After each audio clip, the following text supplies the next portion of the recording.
नमस्कार, मैं Abhimanyu Dahiya, lecturer geography, Haryana शिक्षा विभाग से आप सब विद्यार्थियों का एजुसेट टेलीकास्ट में स्वागत करता हूं।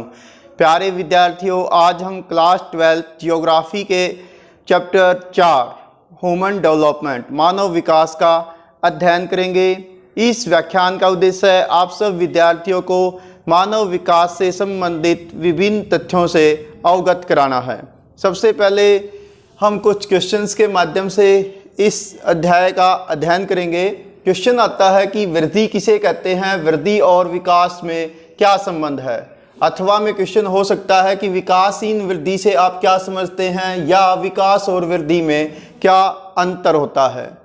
वृद्धि, ग्रोथ जो है वो किसी भी प्रकार के परिवर्तन से संबंधित होती है। यानी पहले मान लो कोई बच्चे की हाइट इतनी है और आज उसकी हाइट इतनी हो गई यानी बढ़ गई, तो वो एक प्रकार का परिवर्तन है। यानी वृद्धि से हमारा संबंध है मात्रात्मक परिवर्तन, और यह दो समय बिंदुओं के बीच में बढ़ भी सकती है यानी धनात्मक वृद्धि। जैसे 2001 में भारत की जनसंख्या 102 करोड़ थी, 2011 में ये 121 करोड़ हो गई, तो ये पॉजिटिव ग्रोथ है। यदि दो समय बिंदुओं के बीच में वृद्धि कम हो जाए तो ये ऋणात्मक ग्रोथ कहलाएगी। अब बात आती है कि विकास क्या होता है। विकास का मतलब होता है वृद्धि के साथ साथ, परिवर्तन के साथ साथ गुणों में परिवर्तन होना। यानी जब वृद्धि सकारात्मक होती है तो वह विकास कहलाती है, लेकिन सकारात्मक वृद्धि हमेशा विकास की गारंटी नहीं देती। जैसे यदि किसी नगर की जनसंख्या बढ़ जाती है तो हम उसे वृद्धि कहेंगे, लेकिन यदि जनसंख्या वृद्धि के साथ साथ आवास, पेयजल, शिक्षा सुविधाएं, परिवहन व चिकित्सा सुविधाएं जैसे पहले थी वैसी ही रहे तो हम इसको विकासहीन वृद्धि कहेंगे। कि वृद्धि तो हो गई, पॉपुलेशन इंक्रीज हो गई, लेकिन वहां पर जो बेसिक सुविधाएं थी वे इंक्रीज नहीं हुई, तो ये इस प्रकार से विकासहीन वृद्धि कहलाती है। नेक्स्ट ऐसा ही क्वेश्चन आता है कि मानव विकास की अवधारणा किस विद्वान ने प्रस्तुत की। अथवा क्वेश्चन हो सकता है कि मानव विकास सूचकांक का प्रतिपादन किसने किया और कब किया, या मानव विकास रिपोर्ट का प्रकाशन कौन सी संस्था करती है, उस संस्थान का क्या नाम है, या दक्षिण पूर्वी एशिया के दो अर्थशास्त्री कौन रहे हैं जिन्होंने मानव विकास की अवधारणा प्रस्तुत की है। तो मानव विकास की अवधारणा का प्रतिपादन 1990 में पाकिस्तान के विद्वान, पाकिस्तान के अर्थशास्त्री रहे डॉक्टर महबूब उल हक।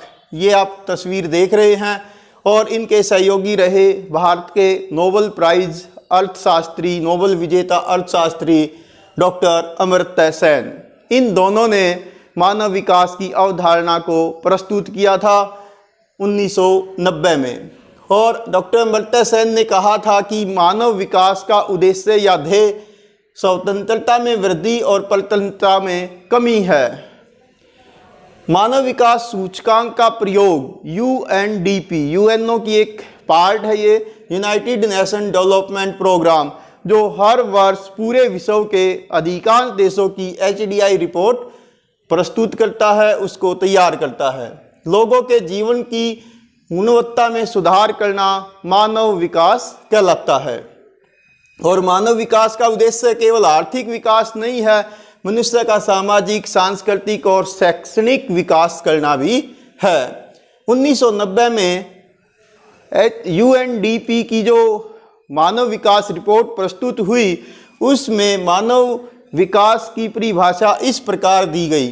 मानव विकास मनुष्य की आकांक्षाओं और उन्हें उपलब्ध जीवन यापन की सुविधाओं के स्तर को विकसित करने की प्रक्रिया है। यानी उनके अनुसार कि मनुष्य की जो इच्छाएं रहती हैं और उसको जो उपलब्ध संसाधन है उनके दौरान वह किस प्रकार से अपने जीवन को विकसित करता है, यह मानव विकास है। नेक्स्ट ऐसा ही वेरी इंपॉर्टेंट क्वेश्चन आता है कि मानव विकास के 4 स्तंभ या आधार, बेसिस ऑफ ह्यूमन डेवलपमेंट क्या हैं। तो मानव विकास के 4 प्रमुख आधार हैं। नंबर 1 समता। समता का मतलब है रिसोर्सेज तक मनुष्य की पहुंच, संसाधनों तक प्रत्येक व्यक्ति बगैर किसी धर्म के, बगैर किसी जातीय भेदभाव के, बगैर किसी आय के भेदभाव के हर व्यक्ति को रिसोर्स उपलब्ध हो, ये समता है। इसी प्रकार से सेकंड वन है सतत पोषणीयता, सस्टेनेबल डेवलपमेंट। इसका मतलब होता है कि संसाधनों को इस ढंग से प्रयोग करना कि वे आज भी हमारे काम आए और आने वाले समय में भी वो हमारे काम आते रहें। नेक्स्ट वन है उत्पादकता, प्रोडक्टिविटी। इसका मतलब है कि मानव समाज में काम करने का तरीका और उसे बेहतर बनाने का हुनर, यानी किसी भी समाज की उत्पादकता उस समाज की कार्यशील स्वस्थ जनसंख्या, हेल्दी पॉपुलेशन पर निर्भर करती है और उसकी कैपेसिटी को वो बढ़ाती है और उस पर ही वो निर्भर है। नेक्स्ट होता है सशक्तिकरण, एम्पावरमेंट। इसका अर्थ होता है कि लोगों को कार्य करने और विकल्प चुनने के लिए सबल बनाना, शक्तिशाली बनाना एम्पावरमेंट कहलाता है। जैसे महिलाओं को, पिछड़े वर्गों के लोगों को शिक्षित करके एम्पावर किया जा सकता है।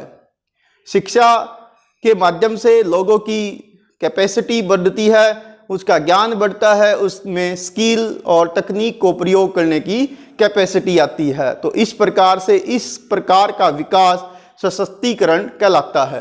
तो मानव विकास के ये 4 प्रमुख स्तंभ हैं: समता, सतत पोषणीयता, उत्पादकता और सशक्तिकरण। नेक्स्ट क्वेश्चन आता है कि मानव विकास क्यों जरूरी है? हमें मानव विकास की जरूरत क्यों?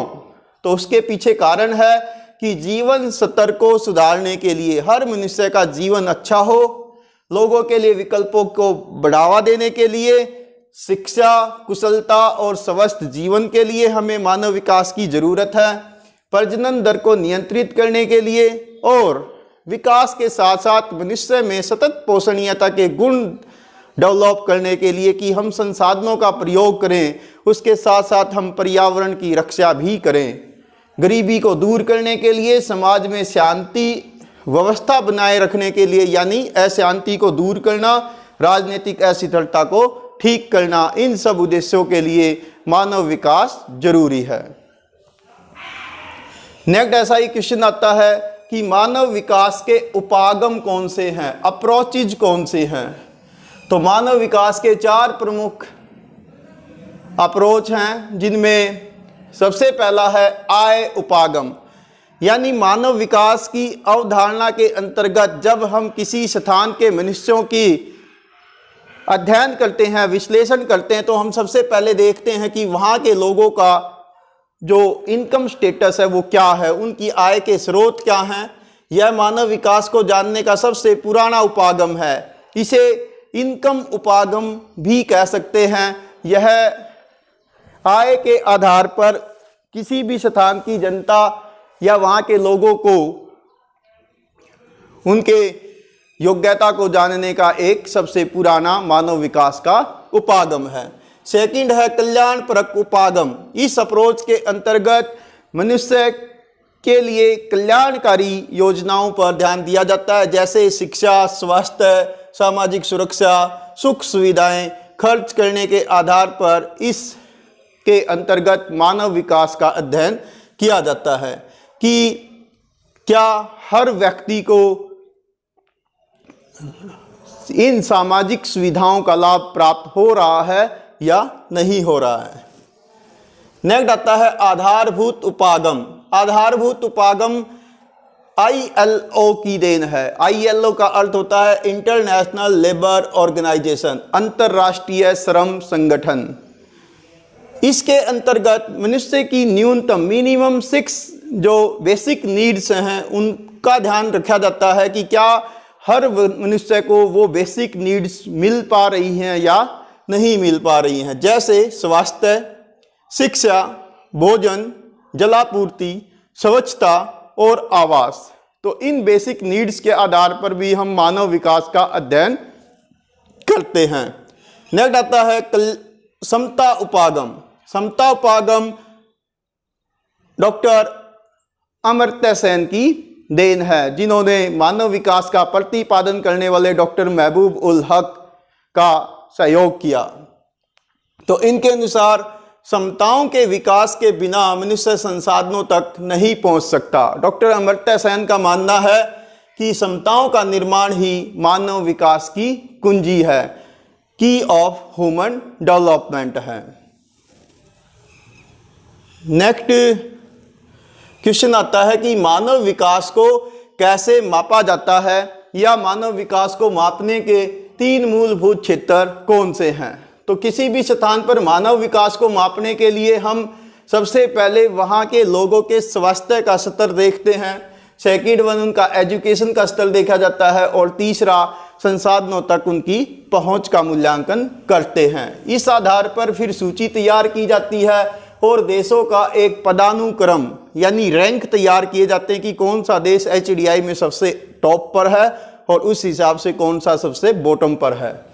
तो इसमें सबसे पहले क्या करते हैं कि स्वास्थ्य का मूल्यांकन किया जाता है HDI के अंतर्गत, और इसमें क्या देखेंगे कि जन्म के समय जीवन प्रत्याशा लाइफ एक्सपेक्टेंसी कितनी है, यानी जीवन जीने की औसत अवधि उस देश में कितनी है। इसको न्यूनतम 25 वर्ष माना जाता है और अधिकतम 85 वर्ष के आधार पर गणना की जाती है।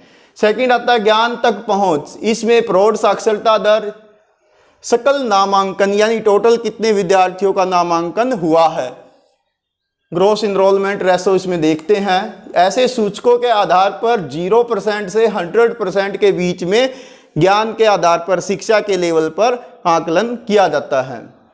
जैसे भारत में यदि 2011 के सेंसस में देखें तो भारत में शिक्षा का स्तर 74.04% है एवरेजली। पुरुषों का ये 82% है, महिलाओं का ये लगभग 65% है।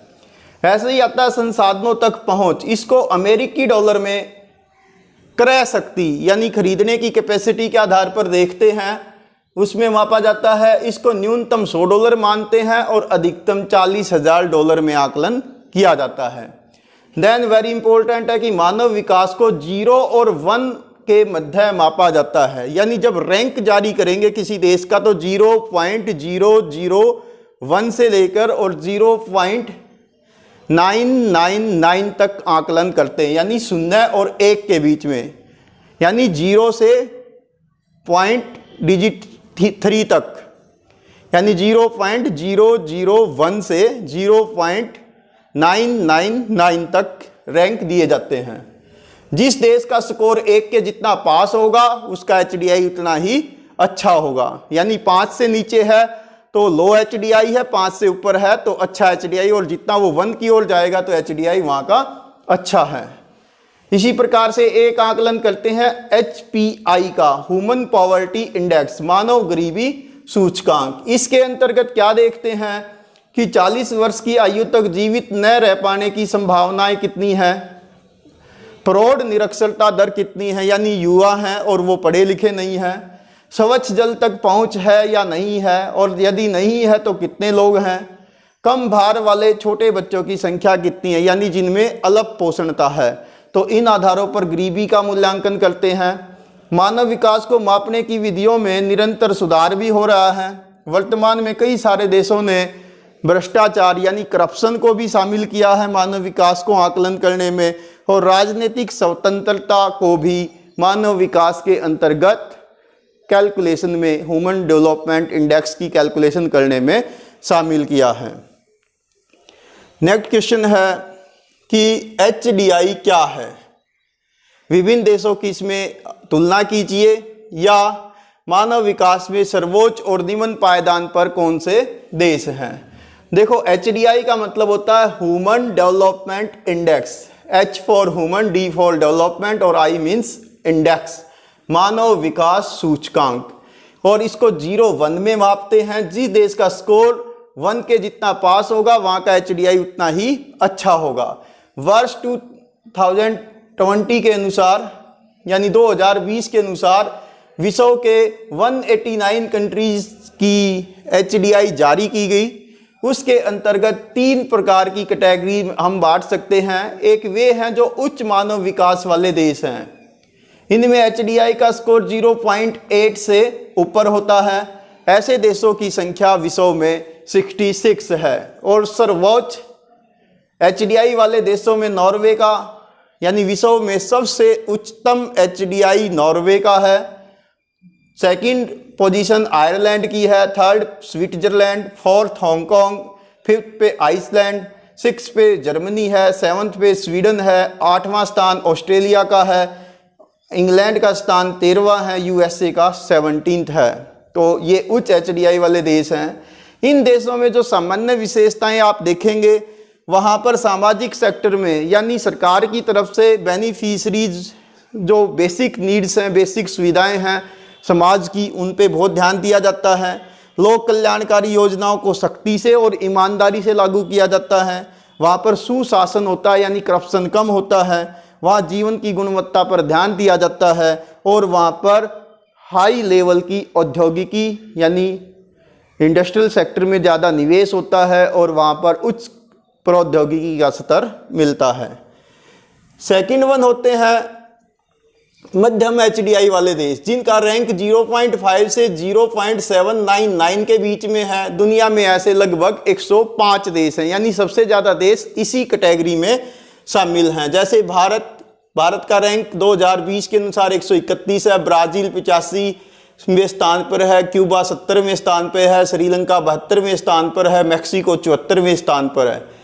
इन देशों की विशेषताएं क्या हैं HDI के अनुसार? यहाँ पर विकास द्वितीय विश्व युद्ध के बाद यानी 1945 के आसपास या उसके बाद शुरू हुआ है। यहाँ पर सामान्य रूप से राजनीतिक अस्थिरता की स्थिति है। इनमें सामाजिक सांस्कृतिक विविधता मिलती है, यानी बहुत सारे धर्मों बहुभाषीय लोग यहाँ पर होते हैं। इनमें सामाजिक आर्थिक भेदभाव जो है वो काफ़ी देखने को मिलता है।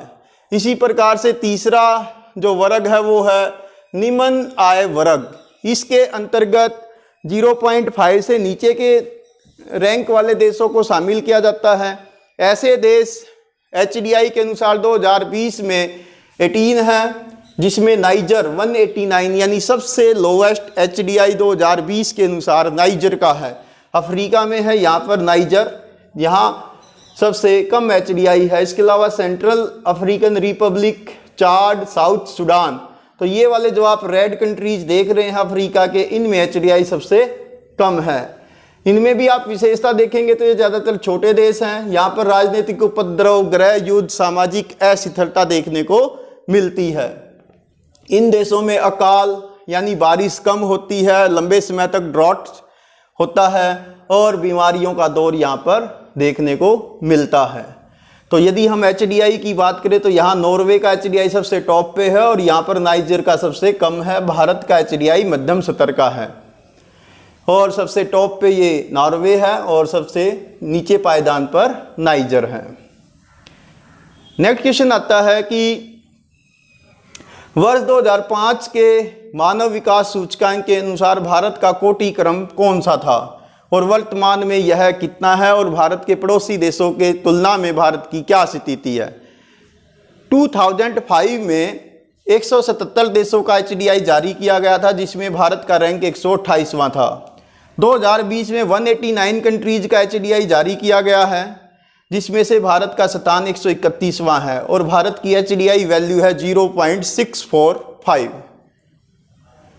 भूटान जो भारत का पड़ोसी देश है वो भारत से आगे है, 129वें स्थान पर है। बांग्लादेश भारत से पीछे है, 133वें स्थान पर। नेपाल 142वें स्थान पे है। पाकिस्तान 154वें स्थान पर है। हालांकि ये भारत की तुलना में बहुत छोटे देश हैं और इनकी जो भौगोलिक स्थिति है वो भी डिफर करती है। नेक्स्ट आता है कि GNP का पूरा नाम क्या है? GNP का पूरा होता है नाम ग्रोस नेशनल प्रोडक्ट, सकल राष्ट्रीय उत्पाद। इसी प्रकार से क्वेश्चन आपसे पूछा जा सकता है कि UNDP का पूरा नाम क्या है?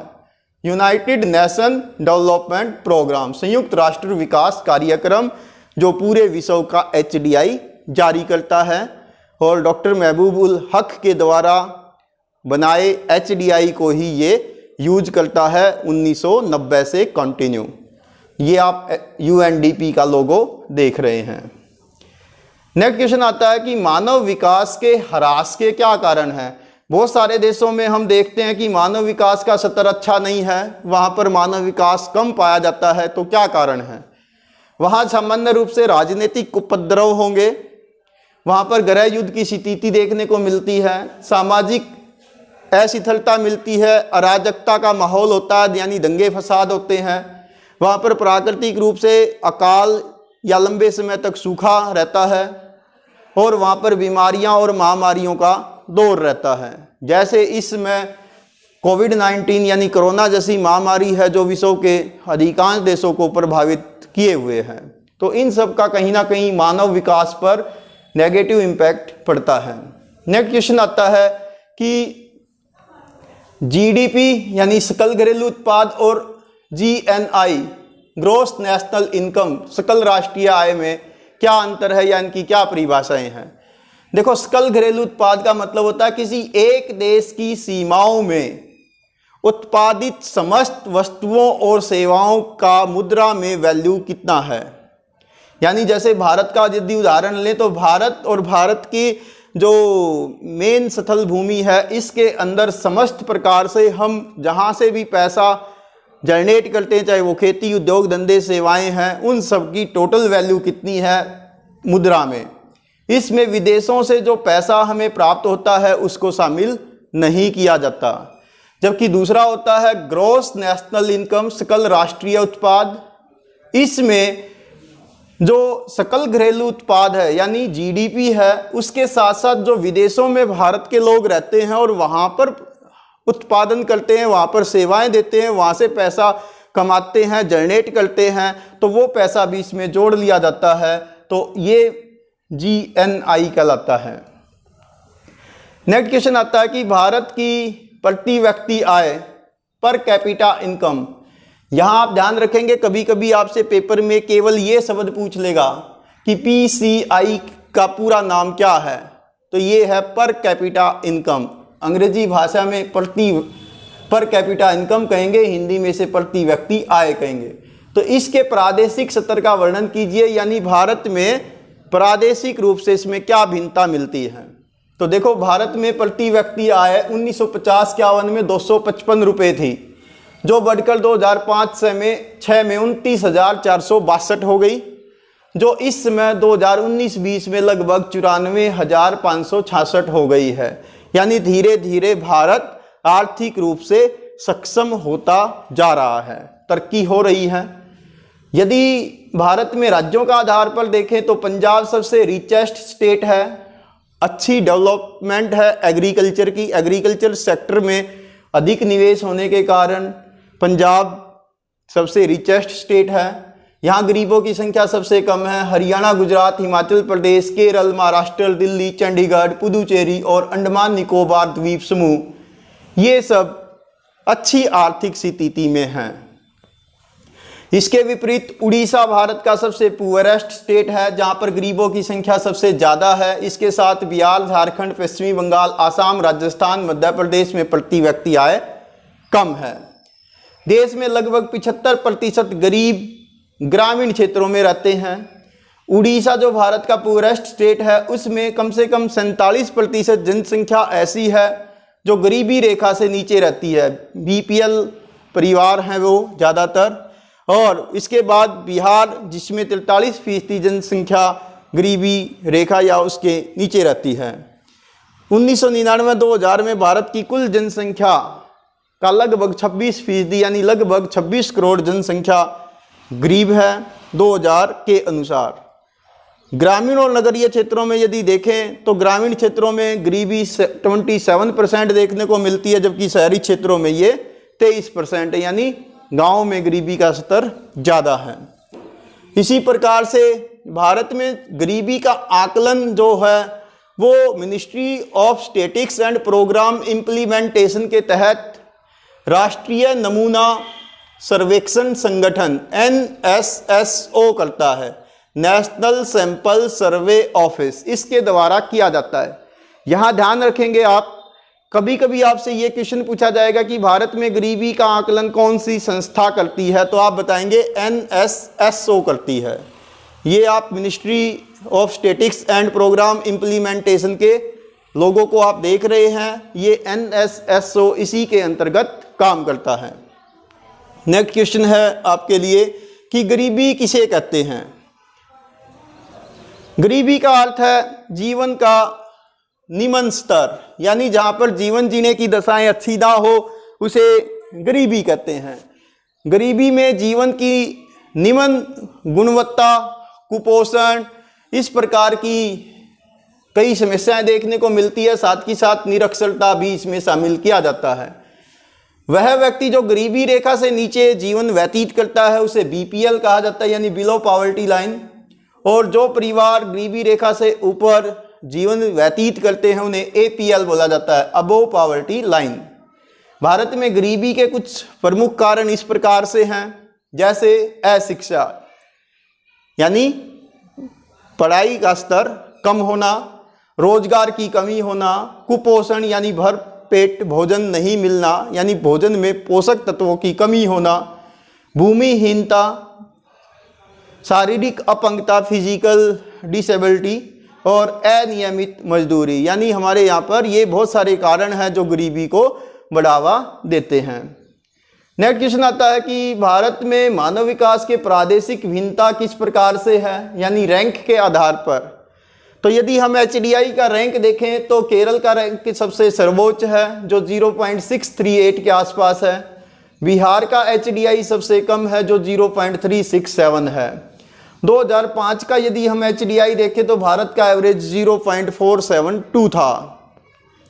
केरल, हिमाचल प्रदेश, आंध्र प्रदेश, पंजाब, तमिलनाडु, महाराष्ट्र, हरियाणा, इनका मानव विकास सूचकांक उच्च है।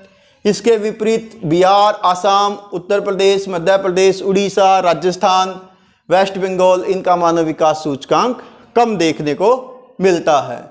मानव विकास सूचकांक वाले राज्यों में हम देखते हैं कि जहां उच्च मानव विकास है, जहां HDI उच्च है, वहां शिक्षा का स्तर अच्छा होता है। इसके विपरीत जहां निम्न HDI मिलता है वहां शिक्षा का स्तर कमजोर होता है, शिक्षा का स्तर कम रहता है, निम्न रहता है। मानव विकास में प्रादेशिक भिन्नता के कुछ प्रमुख कारण इस प्रकार से हैं, जैसे शिक्षा की उच्च लागतों का होना, तो साक्षरता का स्तर निम्न हो जाता है, क्योंकि यदि महंगी शिक्षा होगी तो विद्यार्थियों की पहुंच, परिवार की पहुंच वहां तक कम रहेगी। शैक्षणिक सुविधाओं की कमी, यानी स्कूल कॉलेजेस की कमी है, उनमें जो शैक्षणिक सुविधाएं हैं उनकी कमी है। आर्थिक विकास का निम्न स्तर होना, यानी गरीबी का स्तर अधिक होना। धार्मिक मान्यताएं भी प्रभावित करती हैं, जैसे ईसाई धर्म में पुरुष और स्त्री शिक्षा को बराबर महत्व दिया जाता है, जबकि मुस्लिम समुदाय में स्त्री शिक्षा पर कम बल दिया जाता है। सामाजिक सोच या महिलाओं की सामाजिक स्थिति भी प्रभावित करती है। पुरुष व महिलाओं की बराबरी के प्रति सोच और जीवन का स्तर, ये भी कहीं ना कहीं मानव विकास के स्थानिक भिन्नता को रिप्रेजेंट करता है। परिवहन व संचार के साधनों की कमी और ग्रामीण कृषि प्रधान अर्थव्यवस्था, यानी भारत की आज भी लगभग 65% जनसंख्या गांव में रहती है और वो प्राथमिक क्रियाकलाप में संलग्न है, तो ये भी इस पर प्रभाव डालती है। नेक्स्ट ऐसा ही क्वेश्चन है कि प्रिंसिपल ऑफ पॉपुलेशन, ये निबंध किसने लिखा था। तो ये लिखा था सर रॉबर्ट माल्थस ने। इनका पूरा नाम था थॉमस रॉबर्ट माल्थस। ये आप तस्वीर देख पा रहे हैं। इन्होंने 1798 में 1798 में किताब लिखी थी an essay on the principle of population, यानी जनसंख्या के सिद्धांत। ये किताब इन्होंने लिखी और इनका जन्म हुआ था फरवरी 1766 में और इनकी मृत्यु हुई 23 दिसंबर 1834 को। ये इंग्लैंड के निवासी थे थॉमस माल्थस। इनके सिद्धांत आज भी वर्ल्ड पॉपुलेशन में सबसे ज़्यादा मान्य हैं। अब आपसे इस व्याख्यान से संबंधित कुछ मल्टीपल चॉइस क्वेश्चंस का अध्ययन करते हैं, उनको शेयर करते हैं। सबसे पहला क्वेश्चन है कि मानव विकास सूचकांक 2011 के संदर्भ में विश्व के देशों में भारत का रैंक कौन सा है। 2011 के अनुसार 126, 134, 128 या 129। 2011 के अनुसार सही उत्तर क्या आएगा 134। यदि हम देखें 2005 में भारत का रैंक था 128वां और 2020 में है 131वां। यहाँ क्वेश्चन में 2011 का पूछा गया है, तो आप ध्यान रखेंगे। नेक्स्ट ऐसा ही क्वेश्चन है, मानव विकास सूचकांक में भारत के निम्नलिखित राज्यों में से किसका कोटि क्रमांक, किसका HDI सबसे उच्च है? तमिलनाडु, पंजाब, केरल, हरियाणा। तो किसका HDI सबसे अच्छा है? यस, सबसे अच्छा है गय भाग, केरल का। नेक्स्ट क्वेश्चन आता है कि मानव विकास भारत में राज्यों में किस राज्य में स्त्री साक्षरता निम्नतम है? महिला साक्षरता का स्तर कम है। जम्मू कश्मीर में, अरुणाचल प्रदेश में, झारखंड में या बिहार में? तो सही उत्तर क्या आएगा? भारत में महिला साक्षरता का स्तर किस राज्य में सबसे कम है? तो सही उत्तर है बिहार। नेक्स्ट क्वेश्चन है, भारत के निम्नलिखित राज्यों में से किस एक में 0 से 6 आयु वर्ग के बच्चों में लिंगानुपात निम्नतम है? यानी शिशु लिंगानुपात सबसे कम है, यानी लड़के और लड़कियों की जनसंख्या में काफ़ी डिफरेंस मिलता है। क गुजरात, ख हरियाणा, ग पंजाब और घ हिमाचल प्रदेश। सही उत्तर क्या आएगा? सही आएगा हरियाणा में लिंगानुपात भारत में सबसे कम है, शिशु लिंगानुपात भी और जनरल लिंगानुपात भी। नेक्स्ट क्वेश्चन आता है, भारत के निम्नलिखित केंद्र शासित प्रदेशों में से किस एक की साक्षरता दर, लिटरेसी रेट हाईएस्ट है, उच्चतम है? लक्षद्वीप, चंडीगढ़, दमन और दीव, अंडमान और निकोबार द्वीप समूह। किसका साक्षरता स्तर सबसे अच्छा है? यस, क्या उत्तर आएगा? सही उत्तर है क भाग, लक्षद्वीप। नेक्स्ट क्वेश्चन है, जापान, नॉर्वे, मिस्र और अर्जेंटीना में से कौन सा देश सर्वोच्च HDI वाला देश है? ऑप्शन में है जापान, नॉर्वे, मिस्र और अर्जेंटीना। किसका HDI सबसे अच्छा है? सबसे अच्छा है नॉर्वे का। नेक्स्ट क्वेश्चन आता है, मानव विकास की अवधारणा किस विद्वान ने प्रस्तुत की? डॉक्टर अमर्त्य सेन ने, डॉक्टर महबूबुल हक ने, एलन सी सैंपल ने या रैट जैल ने? तो किसने की थी? ये की थी डॉक्टर महबूब उल हक ने। ये पाकिस्तान के विद्वान रहे हैं और 1990 में इन्होंने HDI का प्रतिपादन किया था और इनका सहयोग दिया था बाद में डॉक्टर अमर्त्य सेन ने। नेक्स्ट क्वेश्चन है, निम्नलिखित में से कौन विकास का सर्वोत्तम वर्णन करता है? आकार में वृद्धि, गुणों में धनात्मक या सकारात्मक यानी पॉजिटिव वृद्धि, आकार में शीतलता और गुणों में साधारण परिवर्तन। तो कौन सा HDI को सबसे अच्छे ढंग से एक्सप्लेन कर रहा है? इन ऑप्शनों में से कौन सा उत्तर आएगा? तो सही उत्तर है ख भाग, यानी गुणों में धनात्मक या सकारात्मक पॉजिटिव ग्रोथ होनी चाहिए गुणों में। नेक्स्ट है, इस चैप्टर से संबंधित कुछ मानचित्र कार्य। सबसे पहले आपसे यदि ये पूछे कि सर्वोच्च HDI वाला देश कौन सा, तो आप यहाँ बताएंगे नॉर्वे। सबसे कम HDI वाला देश पूछे तो यहाँ पर ये है नाइजर। और भारत के पड़ोसी देश पाकिस्तान के बारे में भी कभी कभी आपसे पूछा जा सकता है कि इसका HDI कम है, तो ये भारत के लेफ्ट में है। इसके अलावा ऑस्ट्रेलिया का उच्च HDI मिलता है। नेक्स्ट ऐसा ही क्वेश्चन है मानचित्र से संबंधित कि भारत में सबसे ज़्यादा गरीबी वाले राज्य, राष्ट्रीय औसत से गरीबी वाले राज्य और सबसे अधिक गरीबी वाले राज्य दर्शाइए। तो आप देख रहे हैं जो ग्रीन कलर में है जैसे, तो ये सबसे कम गरीब वाले राज्य हैं। जो आप गुलाबी कलर से देख रहे हैं ये राष्ट्रीय औसत से अधिक गरीब राज्य हैं, और जो रेड कलर से देखेंगे ये सबसे गरीब राज्य हैं। जैसे सबसे गरीब राज्य है उड़ीसा, सेकंड है बिहार, मध्य प्रदेश, आसाम, अरुणाचल प्रदेश, नागालैंड, मणिपुर, त्रिपुरा, मेघालय यानी नॉर्थ ईस्ट के जो लैंड ऑफ सेवन सिस्टर है सिक्किम, इनमें राष्ट्रीय औसत से अधिक गरीब हैं। दिल्ली, हरियाणा, पंजाब, चंडीगढ़, हिमाचल प्रदेश, जम्मू कश्मीर, लद्दाख, इसमें गरीबी का स्तर कम है। गोवा में भी गरीबी का स्तर कम है। ऐसे ही आपसे क्वेश्चन पूछा जा सकता है कि साक्षरता की राष्ट्रीय औसत से ऊपर वाले कोई 2 राज्य बताओ, तो आप मिजोरम, गोवा, पंजाब दिखा सकते हैं, हरियाणा दिखा सकते हैं। न्यूनतम साक्षरता दर वाला राज्य आपसे पूछे तो आप बिहार दिखाएंगे। गरीबी रेखा से नीचे 30 या 40% जनसंख्या वाले 3 राज्य आपसे पूछे तो आप मध्य प्रदेश, छत्तीसगढ़, उत्तर प्रदेश, झारखंड ये सब बता सकते हैं। अधिकतम स्त्री साक्षरता दर वाला राज्य आपसे पूछा जाए तो आप केरल दिखा दीजिए। 40% से अधिक जनसंख्या गरीबी रेखा से ऊपर वाले कोई 2 राज्य मैप पे दिखाएं तो आप झारखंड और उड़ीसा दिखा सकते हैं। तो ये आप देख लें मैप। उड़ीसा सबसे गरीब है, बिहार में कम पढ़े लिखे लोग हैं, झारखंड का जो स्तर है वो काफ़ी निम्न है, गोवा का स्तर अच्छा है, केरल सबसे साक्षर राज्य है।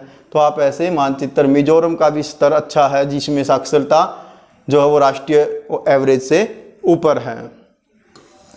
तो ऐसे ही एक अन्य मानचित्र है कि सर्वाधिक जनसंख्या जिसमें गरीबी रेखा से नीचे रहती है तो वो राज्य है उड़ीसा। ऐसा स्टेट जिसमें हाईएस्ट लिटरेसी रेट मिलता है तो वो है केरल। ऐसे ही केरल में आप और भी ऑप्शन बता सकते हैं कि वह राज्य जिसमें हाईएस्ट सेक्स रेशो मिलता है उसका भी उत्तर केरल आएगा। ऐसा राज्य जिसमें मानव विकास सूचकांक सर्वोच्च मिलता है उसका उत्तर भी केरल ही है। और ऐसा राज्य जिसमें अधिकतम स्त्री साक्षरता मिलती है तो इसका उत्तर भी केरल ही है। तो केरल बहुत सारे संदर्भों में सबसे अच्छे रैंक पर है। यदि हम क्वेश्चन नंबर 3 की बात करें कि लोवेस्ट लिटरेसी रेट वाला राज्य कौन सा है तो आप बिहार दिखाएंगे। बिहार में HDI का सूचकांक भी सबसे कम है तो वो आप ये बिहार ही दिखाएंगे। इसके अलावा ऐसा राज्य जिसमें लोवेस्ट सेक्स रेशो है राष्ट्रीय एवरेज से तो वो हरियाणा रहा है सेंसस 2011 में। हालांकि अभी कुछ सुधार इसमें हुआ है जो शायद नेक्स्ट सेंसस में हम देखेंगे। और नेक्स्ट क्वेश्चन है आपका कि 40% से अधिक जनसंख्या गरीबी रेखा से ऊपर वाले कोई 2 राज्य आप दिखाइए तो आप भी उड़ीसा और झारखंड दिखा सकते हैं। तो प्यारे विद्यार्थियों, ये था मानव विकास से संबंधित आपका chapter. Thanks, have a nice day.